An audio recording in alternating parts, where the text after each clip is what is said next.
చిన్నగా కట్ చేసుకున్నటువంటి ఎగ్స్ని ఆయిల్, సాల్ట్, ఉప్పు వేసుకొని బాగా వేపుకొని పక్కన పెట్టుకుందాము.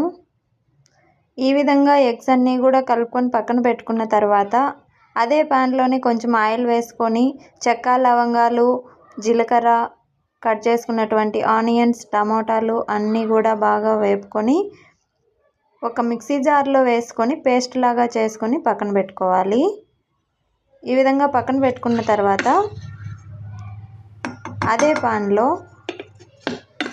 కొద్దిగా 2 టేబుల్ స్పూన్ల ఆయిల్ వేసుకొని కొన్ని ఆనియన్స్, పసుపు, ఉప్పు వేసుకొని కలుపుకోవాలి.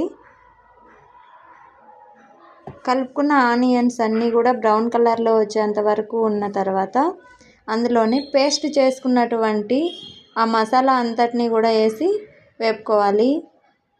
ఆయిల్ అంతా కూడా పైకి వచ్చిన తర్వాత దానికి సరిపడే మిరప్పొడి, ధనియాల పొడి, అల్లం వెల్లుల్లి పేస్టు, నేను మిక్సీ జార్లో మిక్సీ కొట్టుకున్నప్పుడు కొత్తిమీర, పుదీనా కూడా వేసి మిక్సీ పట్టాను. ఆ క్లిప్ ఒక్కటి మిస్ అయింది. అది కూడా వేసుకొని కలుపుకున్న తర్వాత ఈ విధంగా అంతా కూర అంతా కూడా బాగా ఉడకనివ్వాలి. ఉడికిన తర్వాత ఫైనల్గా మనము ముందుగా వేడి చేసుకున్నటువంటి ఎగ్స్ని కలుపుకుంటే రెడీ అయిపోయినట్టు.